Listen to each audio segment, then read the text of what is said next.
Muy buenas amigos míos, ¿cómo han estado? El día de hoy les traigo la continuación de nuestro curso de análisis matricial de estructuras, donde estaremos estudiando cómo poder obtener la matriz de rigidez de la estructura completa en sistemas de coordenadas globales. Después de la intro, comenzamos.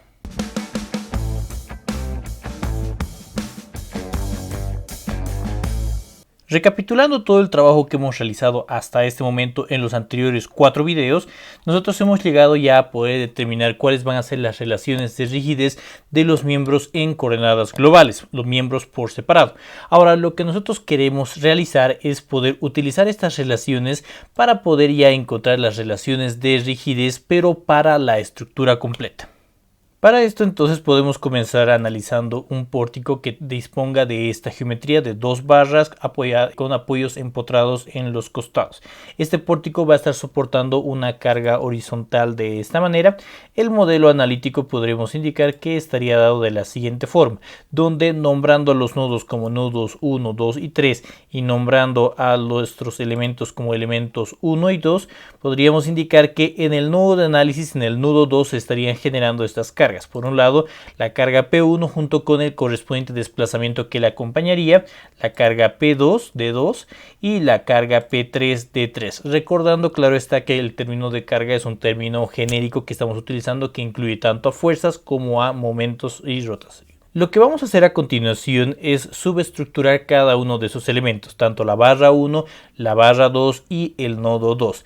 Entonces, para esto vamos a hacer un esquema acá abajo diciendo que la barra 1 será este segmento de acá, el nodo estará representado en este costadito y finalmente la barra 2 en este otro costado.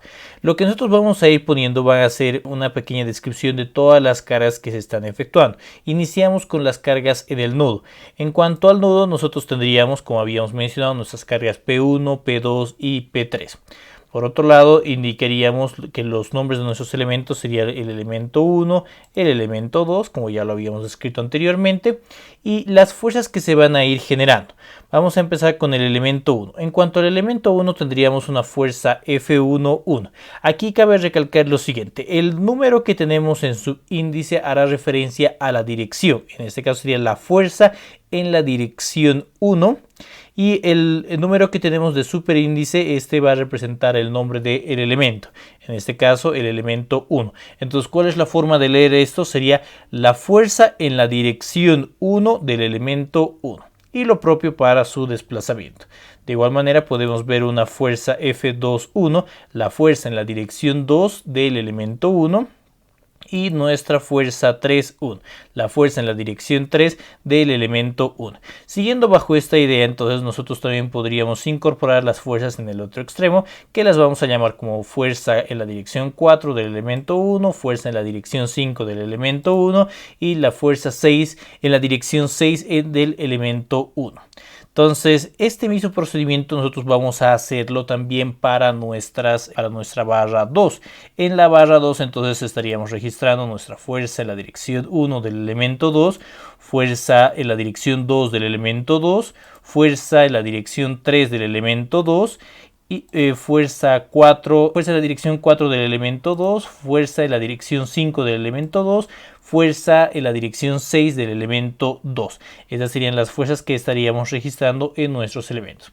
Ahora bien, hay que entender que al tener este nodo, el nodo en el cual se encontrarían las cargas P1, P2, P3, continuidad con esos elementos, con el elemento 1 y con el elemento 2, podríamos decir así que estas fuerzas F4, F5, F6 y las fuerzas F1, F2, F3 de estos dos elementos se van a llegar a trasladar a esta región, a la región de nuestro nodito.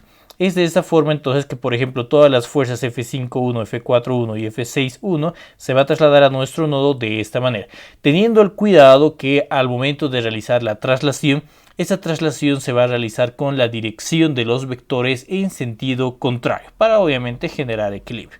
Luego, en cuanto a las cargas del elemento 2, estas de igual manera se van a trasladar y obtendríamos entonces este esquema de nuestras carguitas. La fuerza 1, 2, fuerza 2,2 y la fuerza 3,2 con los sentidos inversos. Habiendo ya generado la subestructura de nuestros elementos, podemos ya comenzar a plantear las ecuaciones de equilibrio. Las ecuaciones de equilibrio son bastante sencillas. Por un lado tenemos que determinar la sumatoria de fuerzas en el eje X, que tiene que ser igual a 0. Esta sumatoria de fuerzas nosotros la vamos a plantear en el nodo, es decir, en esta región de acá. En el eje X, por ejemplo, tenemos la fuerza P1 apuntando hacia la derecha y hacia la izquierda tendríamos las fuerzas F4,1 y F1,2. Entonces nosotros podríamos indicar que nuestra fuerza P1 tendrá que ser igual a la fuerza 4,1 más la fuerza 1,2. Lo propio vamos a hacer para nuestro eje Y. En cuanto al eje Y, vamos a indicar que tenemos nuestra fuerza P2 hacia arriba y oponiéndose se encontrarían la fuerza 5,1 y la fuerza 2,2. Entonces podríamos indicar que nuestra fuerza P2 va a ser igual a la fuerza 5,1 más la fuerza 2,2. Finalmente vamos a generar una sumatoria de fuerzas en el eje Z. Para esta sumatoria de fuerzas en el eje Z, lo mismo. Vamos a decir que eso lo estamos considerando los momentos, ¿no? Estaríamos manejando nuestra carga P3 más en el sentido antihorario y a esas se estarían oponiendo en sentido horario las fuerzas F6,1 y la fuerza F3,2. Entonces podríamos decir que nuestra carga P3 va a ser igual a las cargas F6,1 más la carga F3,2. De estas expresiones podemos ver claramente que requerimos conocer los valores de nuestras cargas F4,1, F5,1, F6,1, F1,2, F2,2 y F3,2. Sin embargo, en anteriores videos nosotros habíamos visto que disponíamos ya de una expresión para poder determinar estos vectores F, ¿no? Para esto entonces nosotros lo que vamos a hacer es utilizar las relaciones de rigidez de los miembros. Habíamos indicado que nuestro vector F sería igual a nuestra matriz K multiplicado por el vector V más nuestro vector FF. Entonces, si nosotros tomamos en cuenta esto, podríamos plantear para nuestro elemento número 1 el siguiente desarrollo. Podríamos indicar que nuestro vector F va a estar representado por todas las fuerzas F1 en las direcciones 1, 2, 3, 4, 5 y 6 del elemento 1. Esto sería igual a nuestra matriz K. La matriz K, que como pueden observar se encontraría representada de esta manera con los elementos K11, K21, K31, K41, todos del elemento 1. Cabe recalcar, todos tendrán superíndice 1.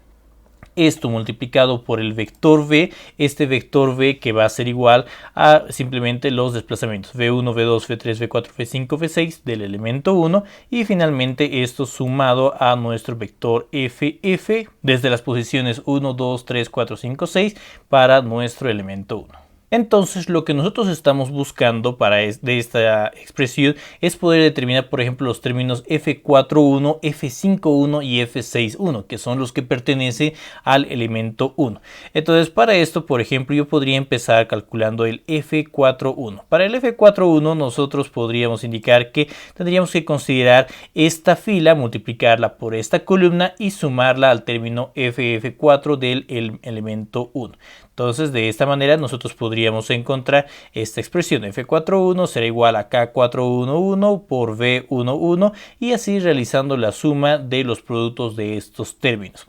De igual manera entonces nosotros podemos realizar lo mismo para encontrar nuestro F5,1. Para el F5,1 tendríamos que considerar ya también la quinta fila, multiplicarla por el vector V más nuestra fuerza F5,1, ¿no?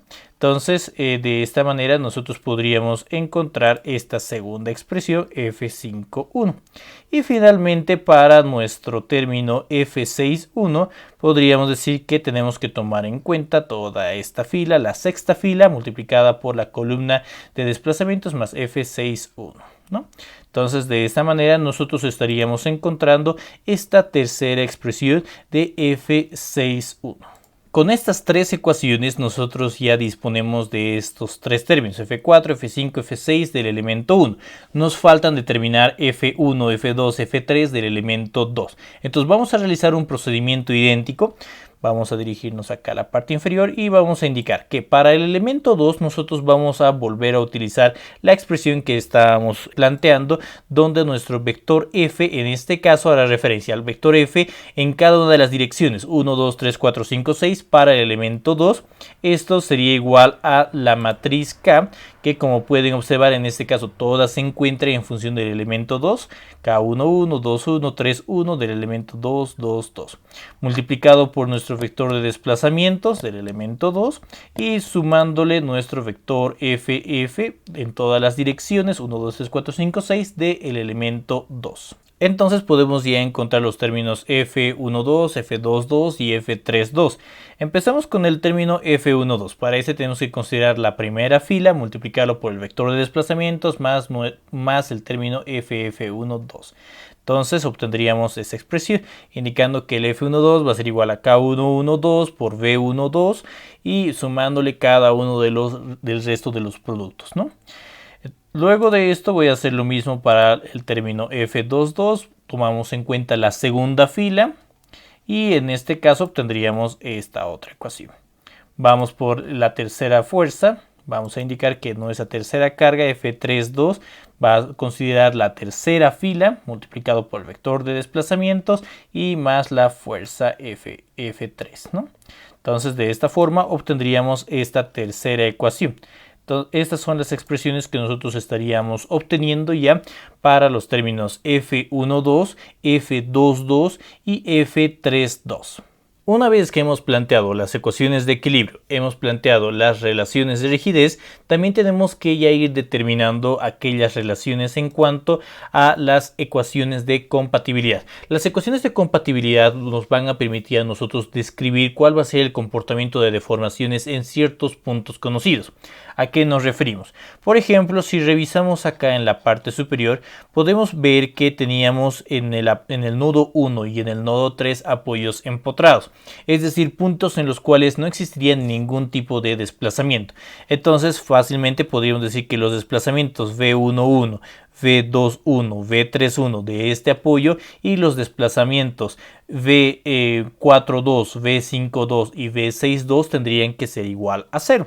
Entonces nosotros podemos plantear eso aquí en la parte inferior indicando lo siguiente. Nuestro desplazamiento V11, V21 y V31, es decir, los desplazamientos en el apoyo del elemento 1 tendrían que ser igual a 0.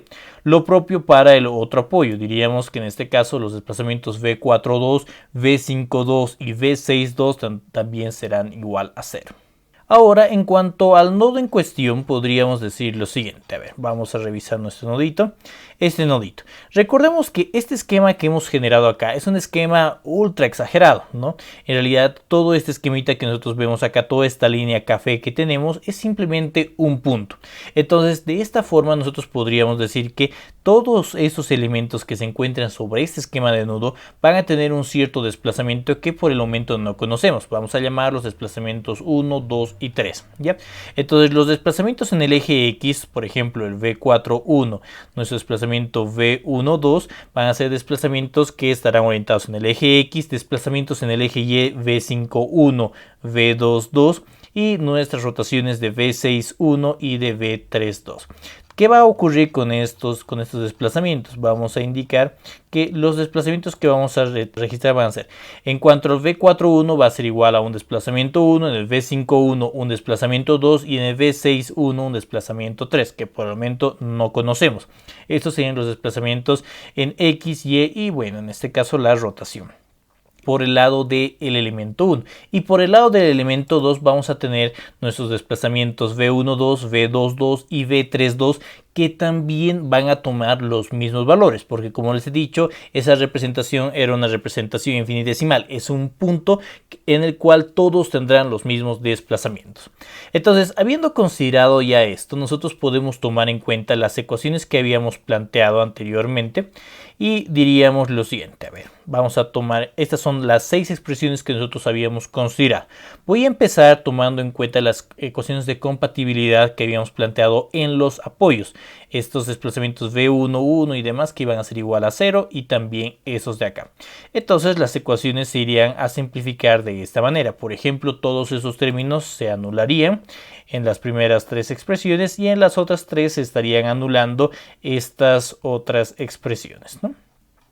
Luego también podemos ya ahora simplificar y reemplazar estas otras restricciones en cuanto a los desplazamientos de 1, de 2, de 3 que estaríamos manejando. Es de esta manera entonces que las ecuaciones simplificadas estarían quedando de esta manera, ¿no? Las expresiones F4.1, 5.1, 6.1, F1.2, F2.2 y F3.2, donde podemos ver que ya se encontrarán en función de los desplazamientos 1, desplazamientos 2 y desplazamientos 3. Y ahora sí, habiendo llegado a este punto, nosotros podemos tomar todas estas expresiones y reemplazarlas en las ecuaciones de equilibrio, que en sí ese era nuestro objetivo inicial. Entonces podríamos indicar lo siguiente, podríamos decir que ya vamos a poder obtener las relaciones de rigidez de la estructura, para lo cual entonces, reemplazando esto en las ecuaciones de equilibrio de P1, P2 y P3, obtendríamos entonces este sistema de expresiones, donde P1 va a ser igual a, factorizando un poco y ordenando, nuestros factores K4, 4, 1, K1, 1, 2, multiplicado por D1 y los demás factores de 2, de 3 y nuestros vectores F, F4 y demás, ¿no? Entonces, esta expresión que nosotros tenemos acá también podemos llegar a poder representarla de una manera un poco más simple de forma matricial.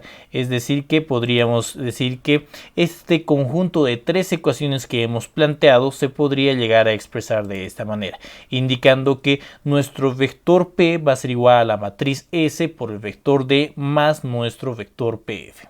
Donde podríamos decir que nuestro vector PF va a ser igual a los términos FF41 más FF1 del elemento 2 y así sucesivamente. Este vector PF que estamos manejando, vamos a decir que va a ser simplemente el vector de fuerzas de nodos fijos de la estructura. Luego, por otro lado, también podríamos indicar a qué hace referencia esta matriz S. Esta matriz S vamos a decir que va a ser igual a estos términos, K4, 4, 1 más K1, 1, 2 y así sucesivamente la nomenclatura de todos los elementos que teníamos en el sistema de 3 ecuaciones, ¿no? Entonces, a continuación podríamos decir a qué va a representar en sí esta matriz S. Esta matriz S va a representar la matriz de rigidez de la estructura completa. Entonces, ¿qué va a significar cada uno de sus coeficientes? Podríamos indicar que cada coeficiente que estaríamos manejando, cada coeficiente S y J de esta matriz va a representar, por ejemplo, va a llegar a representar nuestra fuerza en la ubicación y en la dirección de la PI requerida. Esto de tal manera que junto con otras fuerzas en el nodo pueda llegar a causar un valor unitario del desplazamiento DJ, mientras que todos los demás desplazamientos en nodo son 0. Como pueden ver, esta representación de la matriz de rigidez de la estructura completa mantiene la misma representación que nosotros utilizábamos de la matriz de rigidez, pero para cada uno de los elementos por separado. También vale la pena analizar en nuestra matriz S el significado de la columna J-ésima, digamos esta columna de acá. Esta columna de acá en realidad va a representar también las cargas en el nodo requeridas para causar un valor unitario del desplazamiento DJ, mientras todos los demás desplazamientos son 0. Y es de esta manera que con este quinto video hemos terminado todo el marco teórico para el análisis matricial de estructuras. En los próximos días vamos a estar resolviendo ejercicios justamente para poder afianzar todos estos conceptos de las relaciones de rigidez de los miembros de la estructura para el cálculo de las reacciones y de los desplazamientos. También comentarles que estamos en el desarrollo de una aplicación Android e iOS para la resolución de estructuras por el método matricial, en el cual ustedes van a poder ver paso a paso el ensamble de tanto la matriz de rigidez de los elementos como también ya el ensamble de la matriz de rigidez de toda la estructura, hasta poder obtener los resultados de desplazamientos y reacciones de nuestra estructura. Así que ni bien se encuentre disponible la aplicación, les voy a estar compartiendo en la descripción de este video el link de descarga. Y bueno amigos míos, con esto hemos llegado al final de este video tutorial. Espero que les haya gustado y que les sea de muchísima utilidad. De ser así, no se olviden darle clic en el botoncito de me gusta, compartirlo con sus amigos y suscribirse a mi canal de YouTube para poder estar al tanto de mis siguientes publicaciones. Como siempre, no se olviden que cualquier duda o consulta pueden dejarla acá abajo en los comentarios y al final de la semana estaremos subiendo un video tutorial respondiendo a todas sus inquietudes. Sin más que decir, esto sería todo por esta ocasión. Nos vemos muy pronto. Muchísimas gracias.